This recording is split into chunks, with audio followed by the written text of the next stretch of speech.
Bien-aimés dans le Seigneur, bien-aimés qui ne sont pas encore dans le Seigneur, et toute personne qui aura l'opportunité d'écouter ce partage, bonjour et soyez les bienvenus. Le thème de notre partage ce matin sera intitulé « Temps, mots, argent ». Bien-aimés dans le Seigneur, dans la parole, il est écrit « Ne vous inquiétez pas du lendemain, car le lendemain prendra soin de lui-même. » Et que qui, en force d'inquiétude, peut ajouter une seule coudée au jour de sa vie, bien-aimé dans le Seigneur. Le temps, qui est un élément de la création, qui doit participer à ramener les élus de Dieu, les enfants de Dieu, vers le Père. Le temps, qui est un élément qui devait contribuer à élever les hommes vers Elohim, bien-aimé, est devenu aujourd'hui un élément de stress, de tracas, pour beaucoup bien-aimés dans le Seigneur. C'est devenu un élément de stress, de tracas pour les hommes. Bien-aimés, comme je l'ai dit, de la même manière que Dieu s'appuie sur le temps pour ramener ses enfants à lui, de la même manière, l'ennemi, le diable, le prince de ce monde actuel, s'appuie également sur le temps pour égarer la majeure partie des hommes bien-aimés dans le Seigneur en les faisant croire qu'ils servent Dieu ou en les faisant croire qu'ils courent vers la richesse bien-aimés dans le Seigneur. Le but ici, quand je reviens sur le thème temps, argent et mots, bien-aimés, dans ce que je vais dire ici, tout cela va être un peu mélangé. Tout cela va un peu se rejoindre parce que l'un sert à poursuivre l'autre et l'autre sert à communiquer. Le temps aujourd'hui, selon la conception du monde, est fait pour rechercher l'argent.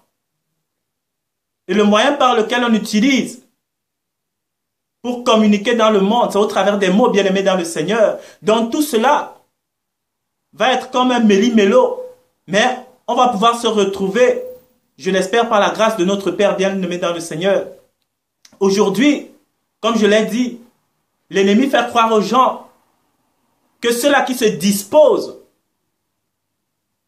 à suivre le Seigneur hors de la porte, l'ennemi a fait croire aux hommes que se disposer pour suivre Dieu est devenu le moyen même, par excellence, pour courir après la pauvreté. C'est devenu même le moyen par excellence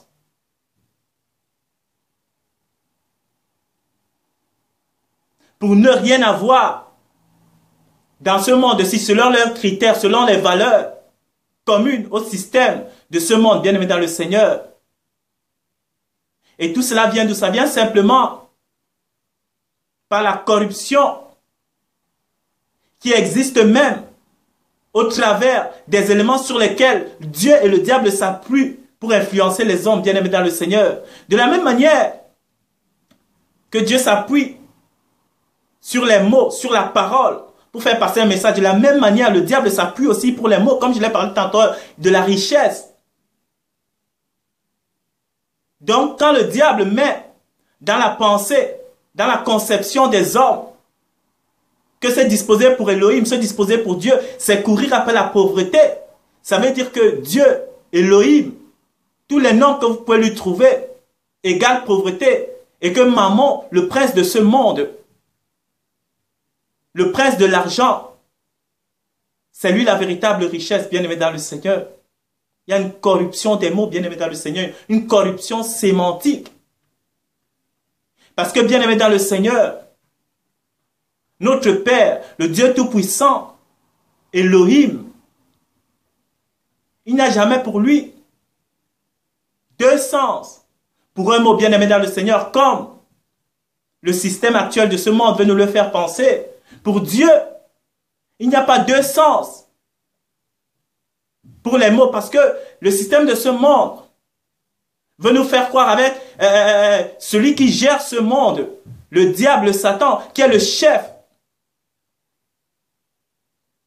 de la pensée des hommes, parce que les hommes, dans ce monde actuel, ne pensent, ne réfléchissent, ne voient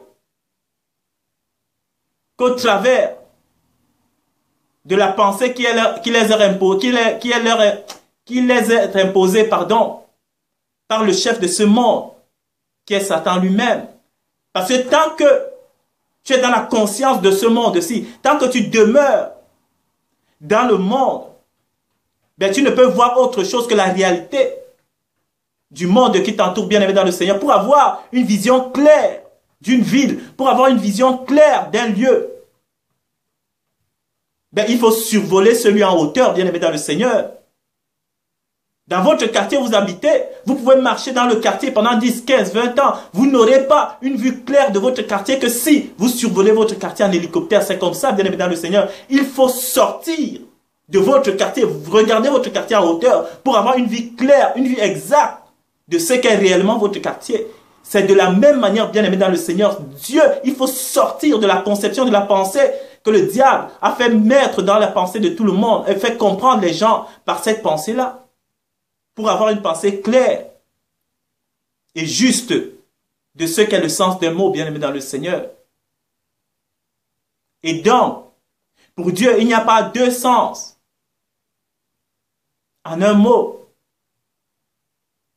Parce que les vertus de l'esprit que doit ressortir un vrai disciple de Dieu, un vrai élu de Dieu, bien-aimé dans le Seigneur, ce sont les vertus de l'esprit qui nous sont cités dans Galates, qui ne sont que les fruits de l'esprit. La joie, l'amour, la paix, la bonté, la patience, la bénédiction, toutes ces choses bien aimées dans le Seigneur n'ont pas deux sens. Dans le monde aujourd'hui, on va vous dire que la joie, c'est de posséder les biens matériels, d'accumuler les biens matériels. C'est la possession des maisons, des voitures. C'est avoir un emploi, c'est avoir des enfants, une femme, une vie bien rangée, un compte en banque bien fourni. Mais est-ce là le véritable sens du mot? De la joie, de la paix, de l'amour, toutes ces choses, de la richesse. Est-ce cela? Non, bien-aimé, pourquoi?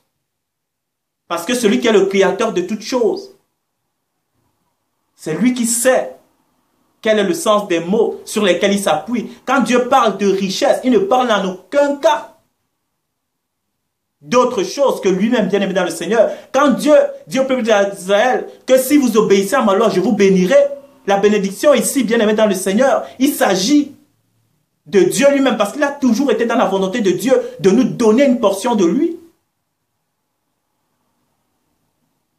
La seule volonté de Dieu a toujours été de lui donner lui-même, de donner aux hommes, de donner à l'humanité lui-même. Et quand Jésus, qui est le modèle à suivre, qui est la bouche autorisée, quand lui-même se manifestait sur la terre, il a accompli des miracles, bien sûr. Il a fait des choses prodigieuses, bien sûr. Il a ressuscité des morts. Il a guéri les malades.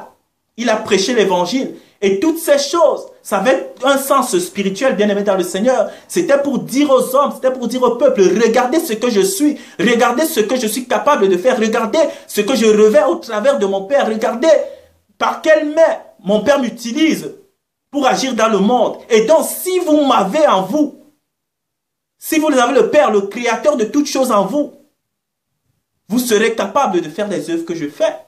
Si vous m'avez en vous, vous avez tout en tout. Bien-aimé dans le Seigneur, c'était ça, le message profond même des agissements de Yeshua, Jésus-Christ, quand il marchait sur la terre. C'était ça, bien-aimé dans le Seigneur. Et aujourd'hui, les mots sur lesquels les hommes s'appuient sont biaisés. Les mots sur lesquels les hommes s'appuient sont troqués, sont corrompus, ont 1001 sens. La joie, comme je l'ai dit, on a la joie en soi parce qu'on a mangé. Et quand on n'a pas mangé, on n'est plus en joie. On a la paix quand on a la sécurité des choses matérielles. Le jour où on les manque, la paix part.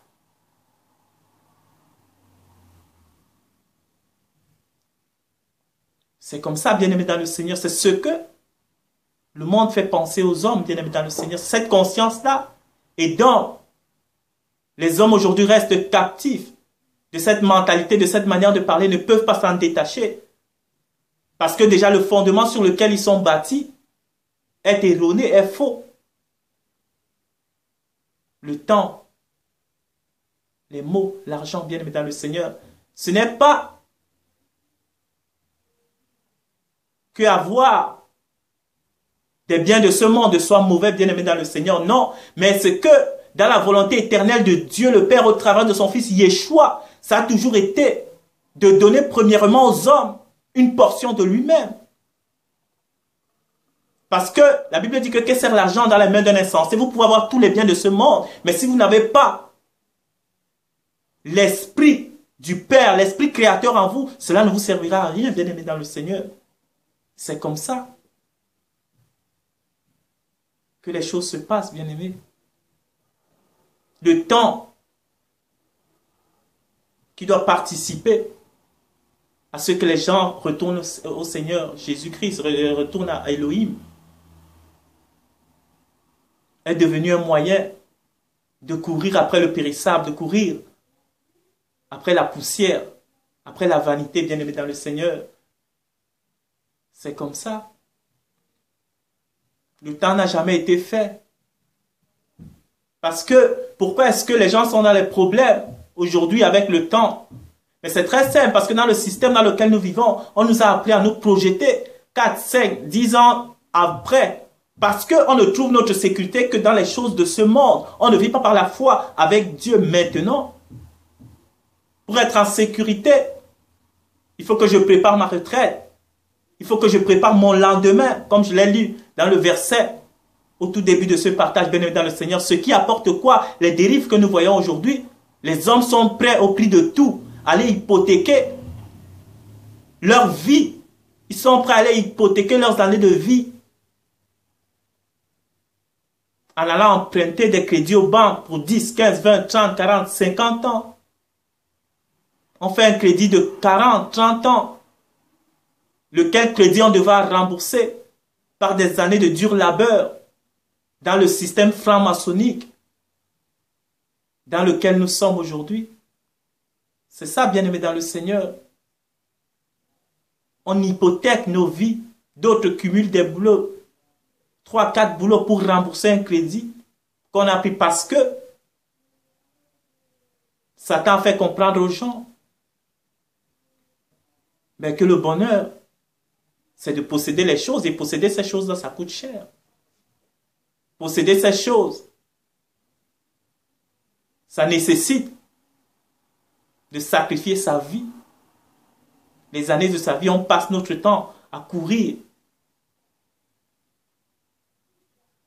après ces choses qui ne nous servent même pas à faire grand-chose, juste à payer nos factures, à rembourser nos crédits pour la plupart des hommes sur la terre, bien aimé dans le Seigneur. Et qu'est-ce qui s'ensuit de ces choses? C'est que, étant donc dans ce processus, bien aimé, les hommes ne font que tourner en rond et faire les mêmes choses. Tous les jours, tous les matins, vous n'avez qu'à regarder. Les gens font les mêmes choses, sans pour autant se poser la question pourquoi ils font ces choses-là. C'est ça même le rôle de l'ennemi de nos âmes.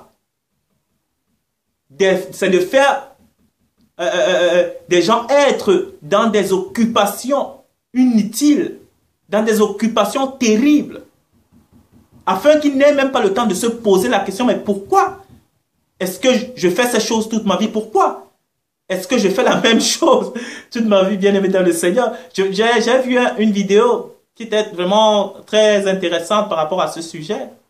J'ai vu vraiment une chouette vidéo par rapport à cela. Ça parlait de l'homme comme étant un poisson dans un bocal, bien aimé dans le Seigneur, un bocal avec des parois, un bocal fermé. Et il faisait toujours la même chose. Il tournait en rond dans son bocal, un poisson. Imaginez un poisson dans son aquarium. Il tourne dans son bocal sans jamais se poser la question pourquoi il tourne dans ce bocal-là. Et l'homme faisait la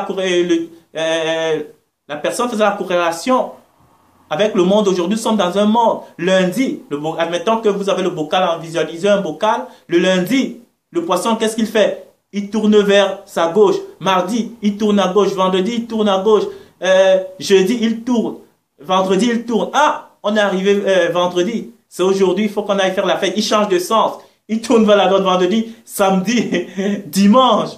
Et après, ah, on est lundi, il retourne dans l'autre sens. C'est comme ça. Il ne fait que tourner en rond dans le bocal. Il tourne dans l'autre sens, il tourne dans l'autre sens, il tourne. Jusqu'à ce qu'il vieillit, il meurt. Et quand il est vieux, quand on atteint la retraite, après que le système vous a épuisé, après que le système ait sucé toute votre énergie, par ici du vampirisme moderne, il vous a vampirisé. On vous jette comme une vieille chaussette, on reprend un jeune poisson plus vigoureux, on le remet dans le bocal. Lui aussi il fait la même chose. Il tourne en rond, il tourne en rond, il tourne en rond, le lundi, le vendredi, le mercredi, le samedi, sans jamais se poser la question de son existence. Il vieillit, il meurt, et ainsi de suite. C'est comme ça, bien-aimé dans le Seigneur. Sans jamais se poser la question essentielle. C'est de ça, bien-aimé dans le Seigneur. Toutes ces choses, le temps est fait pour participer au retour de l'homme vers son Créateur. Les mots, bien-aimé, dans lesquels le monde s'appuie aujourd'hui pour corrompre nos pensées, bien-aimés dans le Seigneur. Sachez que la plupart des mots n'ont pas leur sens exact.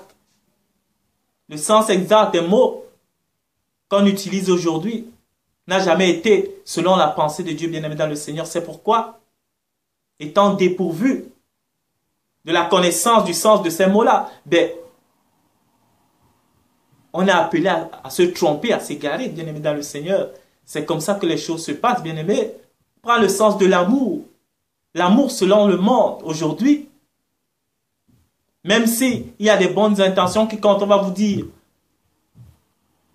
que l'amour, c'est quelque chose de pur, de bon, de tous les mots qu'on veut bien aimer dans le Seigneur, mais une réalité est là. C'est que l'amour aujourd'hui, dans le système du monde dans lequel nous vivons, est un amour intéressé.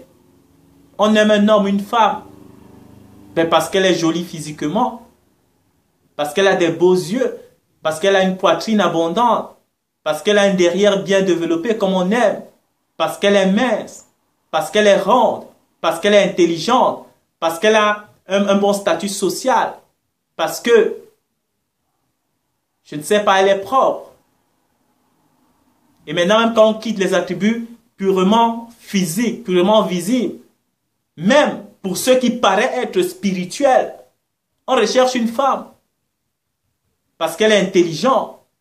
On va rechercher une femme au nom de l'amour, parce qu'on est intéressé, parce qu'on a étudié une femme, on a vu qu'elle a un caractère doux, parce qu'elle a un caractère gentil, c'est intéressé. Pourquoi est-ce qu'on ne va pas alors avec une femme qui a un caractère plus dur? Une femme qui ne se laissera pas faire, par exemple. Mais si on va avec celle-là, c'est parce qu'on trouve notre intérêt là et qu'elle trouve notre intérêt aussi en nous. Parce que nous sommes charmants, on a des biceps, comme j'aime dire. À la Jean-Claude Van Damme, on a les abdos de Rocky, les pecs de Schwarzenegger. Elle trouve son intérêt, je trouve mon intérêt, alors on se met ensemble. C'est comme ça. L'amour de ce monde, bien aimé dans le Seigneur. Mais l'amour du Père, il est inconditionnel. Ce n'est pas que parce que tu as volé aujourd'hui, le Père ne t'aime plus. Tu as menti aujourd'hui, le Père ne t'aime plus. Et tu es condamné à jamais, non. Le Père est venu même. La Bible dit que le médecin vient pour ceux qui sont malades. Ceux qui sont considèrent justes même. Ils se considèrent justes, mais Christ est venu pour les gens que tout le monde rejette, pour les gens que tout le monde n'aime pas. J'ai cité les attributs physiques là et même les attributs un peu intérieurs. Parfois, quand on n'a pas des attributs physiques qui attirent les gens nous rejettent. Quand on n'a pas des attributs intérieurs qui attirent les gens nous rejettent. Mais Dieu est venu pour ce genre de personnes-là. Que tu aies ces attributs ou pas, Dieu est venu pour toi, bien-aimé. Christ est venu pour toi. Il est venu te dire je t'aime sans aucune condition. Sans regarder à ça. Mais est-ce que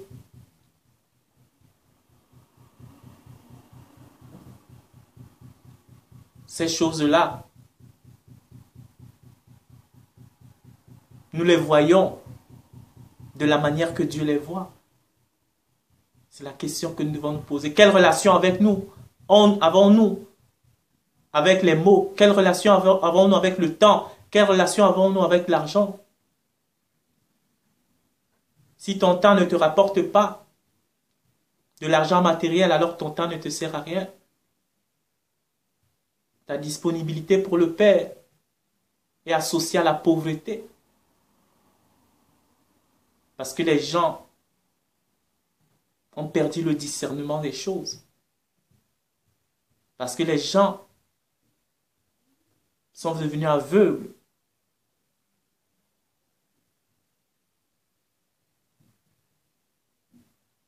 La richesse est devenue pauvreté. La pauvreté est devenue richesse. La boue est devenue de l'or et l'or est devenu de la boue. Voilà le monde dans lequel nous vivons aujourd'hui, bien-aimés dans le Seigneur. Les mots, l'argent et le temps, bien-aimés. Réfléchis à ce sujet et vois pourquoi tu utilises ton temps. Et tu te reconnaîtras de quel esprit tu es gouverné, bien-aimé dans le Seigneur. Si ton temps est essentiellement à la recherche du périssable, tu comprendras.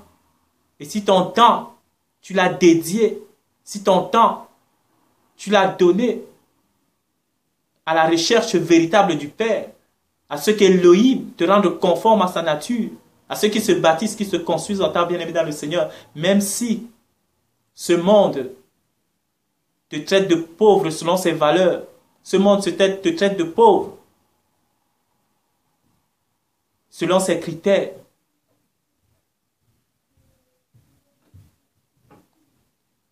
Ne sois pas triste à cause de cela, bien-aimé. Dieu est fidèle. Si tu avais une compréhension difficile des mots et que tu comprends au travers de ce partage que tu t'es trompé sur beaucoup de mots, la Bible dit que celui qui manque de sagesse la demande à Dieu et Dieu la lui donnera. Dis, Seigneur, j'ai compris beaucoup de choses. Il y a beaucoup de mots qui s'utilisent, qui ont des sens multiples, qui ne sont pas de toi. Seigneur, révèle-moi le sens des mots. Et quelle relation as-tu avec l'argent? Si ton argent ne te sert qu'à être un consommateur, ton argent ne te sert qu'à mettre des gens mal à l'aise, ton argent ne sert qu'à ton ego, ton argent ne sert qu'à te définir, parce qu'il y a des gens qui se définissent, et la plupart des hommes qui ne sont pas dans la pensée de Dieu se définissent par rapport aux critères de ce monde, se définissent par rapport à l'argent, ils se définissent par rapport à leur position sociale, ils se définissent par rapport à leurs acquis scolaires et toutes ces choses bien-aimées dans le Seigneur. Que Dieu nous fasse grâce de pouvoir comprendre qu'il est toute chose. Soyons à la tête de la création avec le Créateur.